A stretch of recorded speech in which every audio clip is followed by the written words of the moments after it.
So welcome everyone to the inaugural New York City Enterprise CEO Summit. Let's give a round of applause. Let's get some energy going.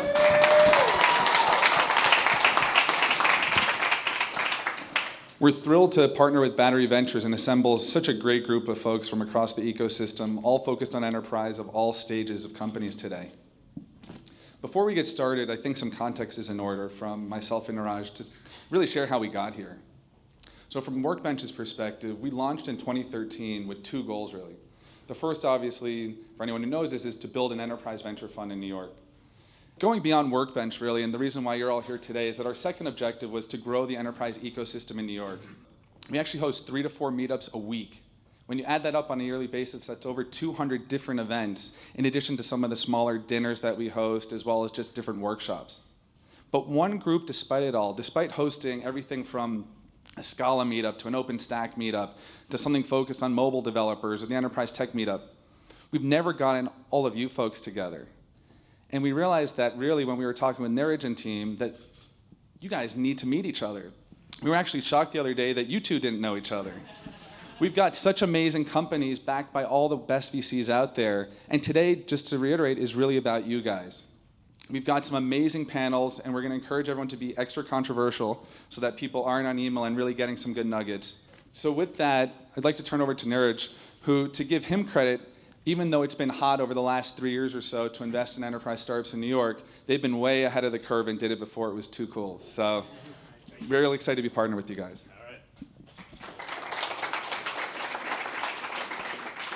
All right, guys, so we're super excited. This event, we've been thinking about it for a while, and it really dawned on both of us that we need to have this type of event to bring the community together.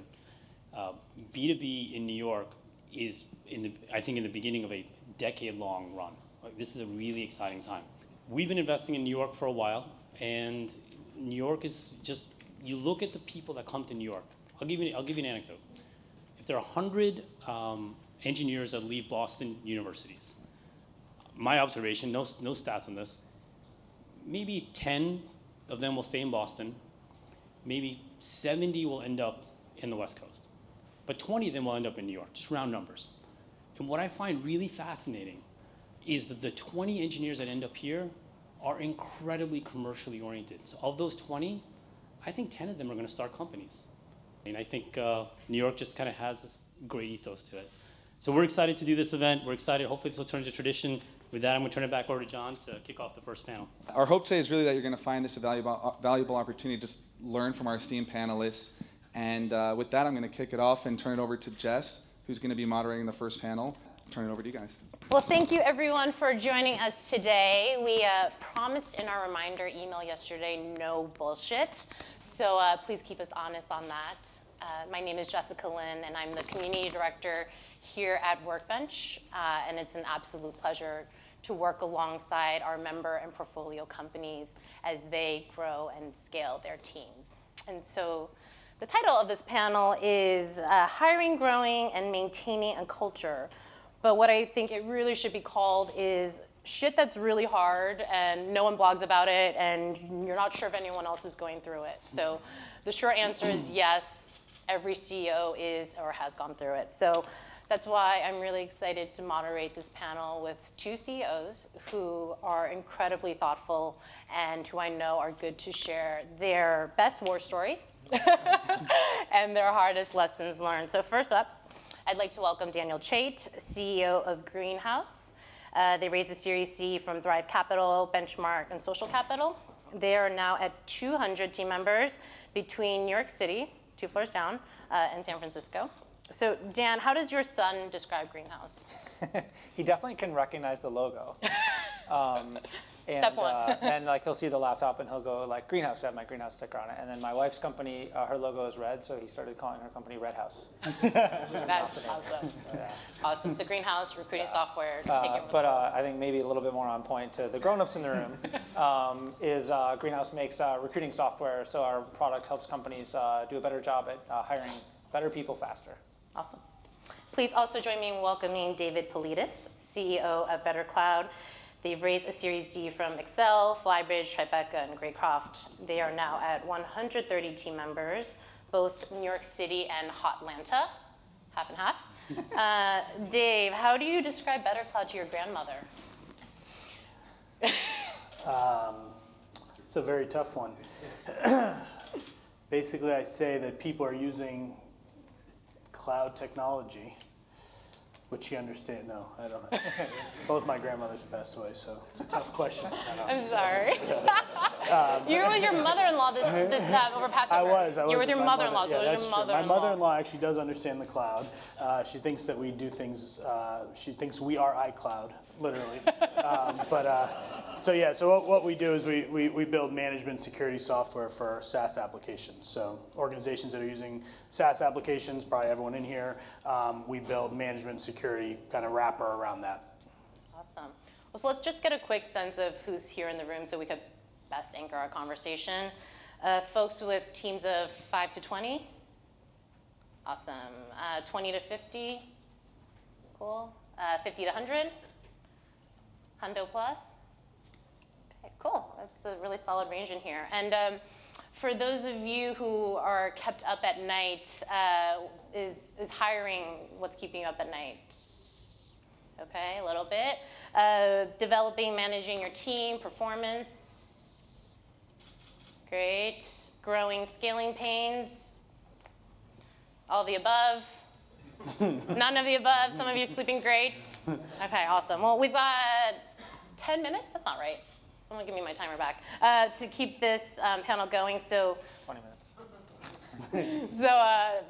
please jump in. This is an open conversation. I will cold call. So to kick off, Dan and Dave, what is your hard thing about hard things?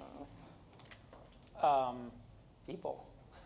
People are complicated. And I think one of the lessons as a entrepreneur doing VC-backed growth company is you get kind of like these headline numbers of how much money do you raise and how many people do you have, and these are the things that you said about our companies when you introduced us, and that's sort of like what people talk about.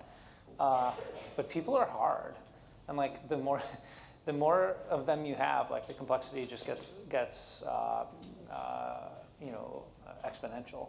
And so trying to do more with fewer people is actually something that I don't know enough people talk about. But man, when you try to do more work or better work with fewer people, that's a real achievement. And just like throwing more bodies on the pile when VC money is cheap, Yep. often creates more problems than it solves. Awesome. Dave? Yeah, for me, I think it's been maintaining culture, and I had a very clear idea of what I wanted the culture to be in the company when we started, and have worked very, very hard to put that in place, but actually protecting that to this point of as the company gets bigger and there's a lot more people and there's a lot more types of people and personalities and they're farther and farther away from me. That has been really, and I promised myself I would keep that culture intact from day one when we were 2 people to when we're 1,000 people, and that has been. We're already starting to feel that pain as we get to 100, over 100, over 130. We're starting to feel that pain, and it's a constant. For me, that's a constant battle to maintain and to protect that. Right. Well, both BetterCloud and Greenhouse, neither are your first rodeos. So what's been the biggest difference in company culture this time around, and your biggest lesson learned from your previous companies? So my previous company was quite different in a lot of ways. Number one, we were a consulting company. Number two, we were centered around Wall Street and servicing large financial institutions. And so when you're running a consulting company, most of the people involved are kind of all doing this. There's like this big body of consultants, and it's just like a huge mass of people, and they're generally like outward facing and dealing with customers. So even though you may have several hundred employees, the complexity of the organization is actually quite small, because you have like a 20-person team that does like the back office and sales, and then you have all these like product, right? That's out there like with real problems, and their jobs are super hard, but they're customer problems, and they don't really affect the organization. And then the other is just Wall Street. I remember I was telling the story earlier today to somebody. The first time I went out to Silicon Valley was when I was raising our A round for Greenhouse. I'd never been to Palo Alto or any of the Bay Area. And I was telling people about my previous life and company that I had built on Wall Street, and talking about building like risk management software and trading software for UBS and Citibank and these big companies, and people just looked at you like, what is that? Like, what? Like, is that a thing? Like, I never heard of any of this stuff. And so I just think there's a big cultural difference as well that I'm now living as more of like a tech startup versus more of like Wall Street culture, where it's very much about information privacy and control of information and secrecy, as opposed to more of openness and contributing to other people as a way to build your own community. So those are two like big differences. Okay, cool. For me, there's been a lot of differences. So my first company was actually based in Atlanta, called Vocalocity, and it's a cloud-based phone system, PBX, for small businesses. And I was the first employee of the company because the founders weren't really involved, they made me CEO when I was 21, right out of school, of myself, really, and me and an engineer, and we, the mistakes we made were vast. I was there for 6 years. We went from 0 to about 130 people, from 0 to about 30 million in recurring revenue, and in that period, we had no HR people, even when I left after all of that. We had no internal recruiters. We had no company meetings. We had no review process. We had no, so I could say pretty much everything is different. I made a lot of mistakes, and that's back to the first point, which is I tried really hard to correct all of those and go kind of the complete opposite end of the spectrum, because literally it was hire fast and fire slow, and it was literally no review process and we still were successful. It just it was a very painful process, and there was no culture, and there was nothing for people to kind of rally around, and no one knew anything that was going on. And we had to fire half the company in 2008, and people thought we were killing it, and then all of a sudden we had to lay off half the company, and that was just because no one was communicating anything. So it was a complete opposite end of the spectrum, because I was learning on the job and no one really told me how to do anything. Yeah, well, it's fascinating to me because you're both coming from places where you didn't necessarily have the groundwork and the framework, and yet you've both built Greenhouse and BetterCloud into best companies to work at. I see all these accolades, which is phenomenal. So thinking back, at what inflection points in terms of team size, whether it was 5 to 20 to 50 to 100, did you have to be really intentional about process change for culture? That you had to sit down and say, okay, team meeting, this has got to happen, or else culture's going to just fall apart? Well, for us, it was about... And we can also open this up. So. For us, it was about 60 people or so, 70 people, where we said, okay, the initial, like when you're sitting in a room, like 6 people in a room, Yeah.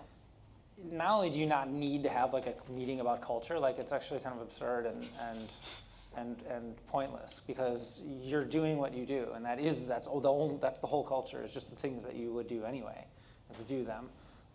And at some point, what we realized was it's a factor of both the size that we got to, where it's more people that can fit around a lunch table, but also the rate of growth. Mm-hmm. At that point, we were adding, we quadrupled the headcount within a year. Mm-hmm. And so because we were 50 people, and we looked and we said, well, let's do the math here, in 9 months, we're going to be 170 people. So most of the people that are going to make up this company in a few quarters aren't here right now. Like, that was like a pretty profound realization. Like, this company is generally a company of people who aren't in this room right now. Right. Like, we have to build that. Yeah. So that was kind of the initial realization. And then we said, okay, we have to take what's implicit in our culture now and make it explicit, so that way we can work on it. And explicit, I mean, do you have a culture manual? Do you guys have meeting? I saw you guys have a Greenhouse Fun Day, and you guys dressed up. I mean, someone's got to own this, right? Yeah, I mean, I think, so, well, the first thing we did was we created a culture credo. Okay. So we said, let's articulate the set of values that we think are important, because that'll be sort of long-lasting stuff. The stuff like Fun Day and things like that actually has changed the most. We did lots of stuff that superficially seems like culture. Like, we had this end of week all hands meeting where we'd crack open a beer and we'd go around the room and we'd give shout outs. And it was not like a status update or what you're working on, but it was like, hey, I want to thank Bob because he did this cool thing for a customer last week. And it was kind of a way to find out what's happening on the company, but it was a way to like give really good, feelings and recognition and kind of like make people feel like we're part of a team. And it got sort of, because we're all like kind of ironic people, like someone ironically called it Feelings Friday. And then it turned into like, that's what people really called it. And it was like Feelings Friday became this like real thing that everybody like really cared about. And then at some point, now you have like 30, 40 people at Feelings Friday, and then you have a 10-person San Francisco office, and so you have to like set up a dial-up, and we're cracking open beer, but it's like 1:30 in the afternoon. And so after a point, you realize like, Feelings Friday kind of sucks. Like it's a grind. It doesn't scale. You can't go around the room and do like 160 shout-outs. It's like across 2 offices. And so now you have a framework for saying like, okay, why are we, like we knew why we did them because we had articulated that. So we could say, well, let's take the reasons why we do this, and because the format isn't working anymore, let's back up and say, well, what else can we do to accomplish those same goals? And we broke out like information dissemination from thank yous and shout outs, from chance to unwind at the end of the day. And ultimately we have like a happy hour at the end of the day on Friday, which is like locally based. So in San Francisco, they do it at the appropriate time of day. And then separately, like we do shout outs through an online system and things like that. So we kind of like adapt as you scale. Awesome. Dave, this is the layup. User manuals. Yeah. Well, so I think the first thing is that we definitely, at around 50 people, I wish we had done this. I think to that point of going from implicit to explicit, that was probably the biggest mindset shift. Is everything was very implicit in the beginning because everyone's, again, very close and there's not that many people, and maybe in the beginning you're not growing at 4x every year or 6 months, and so I think that I wish we had done it earlier. We actually just did that, and so we just did that at about 120 people, The and user made manual, it that we made it explicit, and I wish that we had kind of done that earlier. We hired our first HR person at 90 people. I wish we had done that a little bit earlier, knowing that we were going to grow, knowing that we needed someone to own this stuff. But one of the things that we did that I wanted to share, and I mentioned to Jessica that I wanted to share with everyone, is that we did this exercise, this user manual exercise, where we actually, I had been at an event where this guy Adam Bryant, who writes the Corner Office column, he had presented and he talked about how the CEO talked about how he created a user manual for himself and shared that user manual with every new hire that started at the company so that he could shorten the amount of time it takes for someone to get kind of acclimated to working with that CEO. And so I took that, I immediately wrote mine. He actually forced the whole audience to do it and share it with each other. I wrote it, I cleaned it up, I came back, I did an all hands meeting, I presented my user manual, and it's things like, you can reach me in any channel you want, but if you write me on Slack or text or this or that, I'm probably going to lose it. You should email me if you need me to do something. I'm late to meetings. It's not because I don't care. It's just because I'm very present in the meeting before. So they're very real kind of things. And then what I did is I made the whole company for 20 minutes create their own user manuals and put them all into a shared Google Drive folder. And then we wrote a Slack bot to go look those up.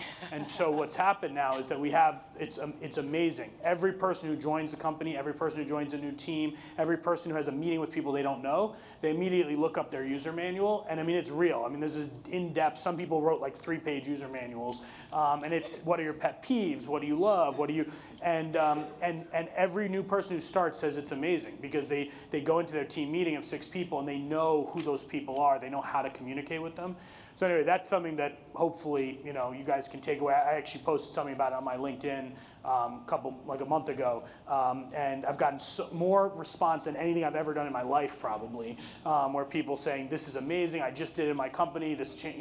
And so that's something that we did. But again, it's turning things into explicit versus implicit because with 5 people, they all knew that about me, but Right. with 130, they don't. Right, exactly. I see a question over here. Stephanie, can we get a mic?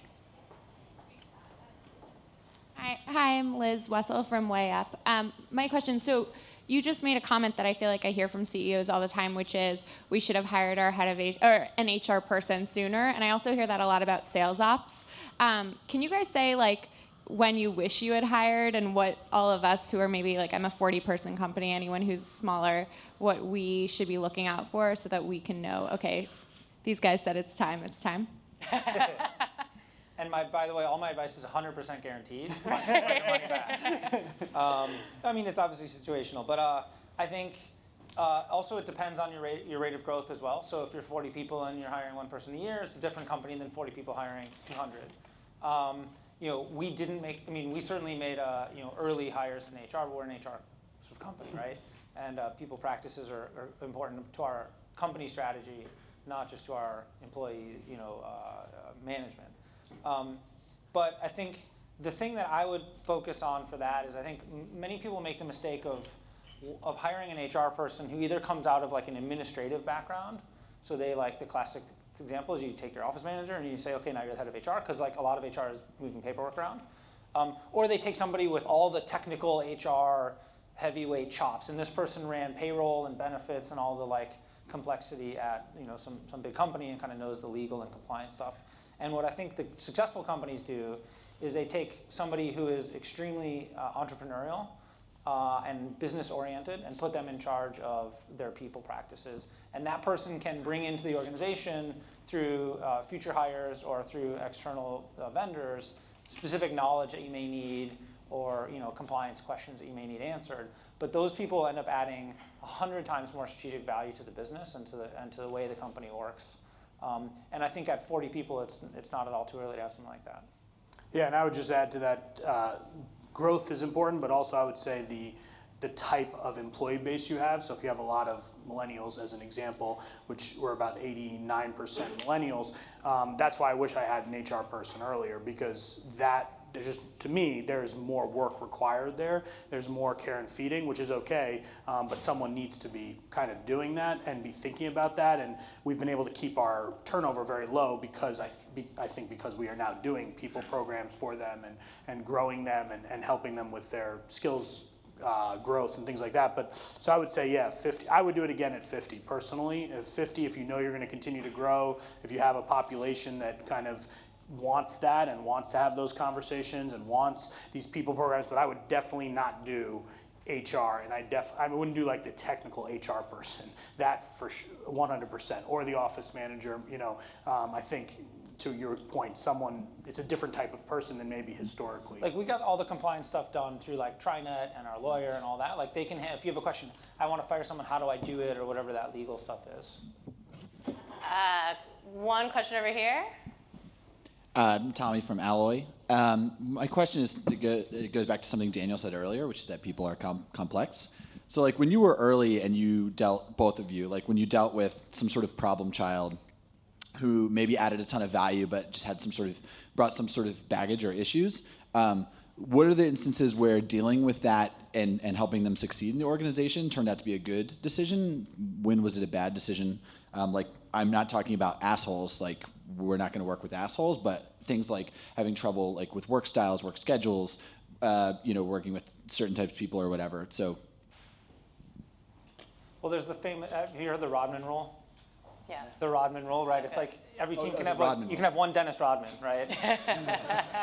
But you can't have more than that. And so I think if you have someone who's extraordinary but isn't a great team player, once it's a pattern, it really can be quite destructive. But like, there's room for kind of one of those on a team.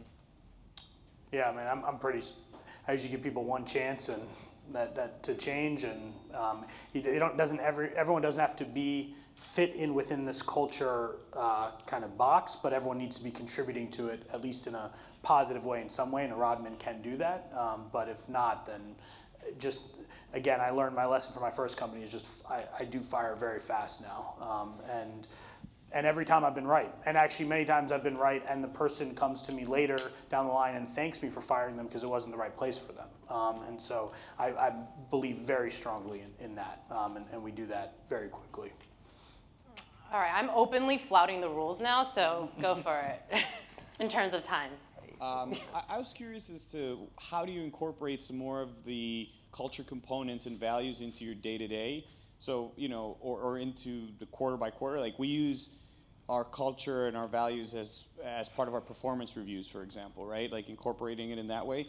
Are there any other ways that you recommend making it top of mind for people, just constant reminders of what those things are that you want people to exude or to live by when they're at the company? And a follow-up to that, I know, Dan, you don't do performance reviews, or I don't know if that's changed since I had last heard you speak about it. So we can dive into that. Dave? I mean, so for me, we have a company meeting once a month, and for me, I just repeat it at the end of every company meeting. And it's always the same 3 things for us: is always strive to delight and work with a sense of purpose and enjoy the journey and learn from it. And I just end every company meeting with 3 of the same slides that I showed the first time when I showed it. I just showed it at the end of every company meeting.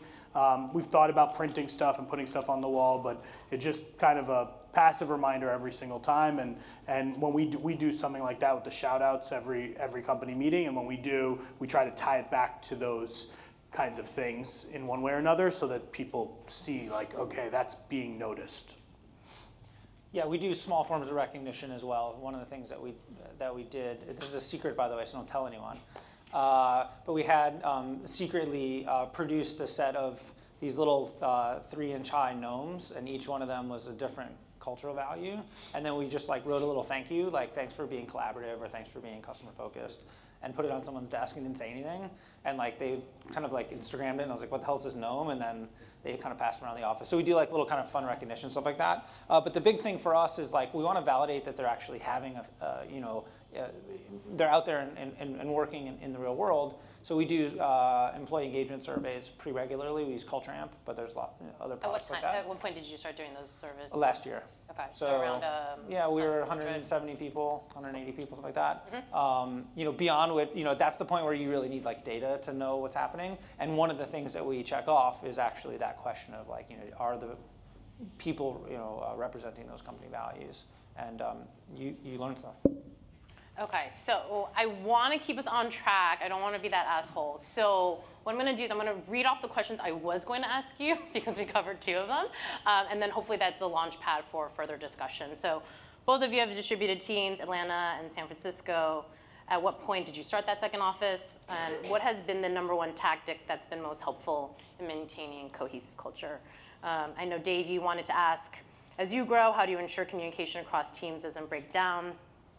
One that I've heard from a lot of our CEOs, any tips to bridge the gap between sales and engineering teams? The ever gold question. Dan, I started talking. That sounds like it would have been a great panel. It would have been good if we had the time. Dan, I almost started you on performance reviews.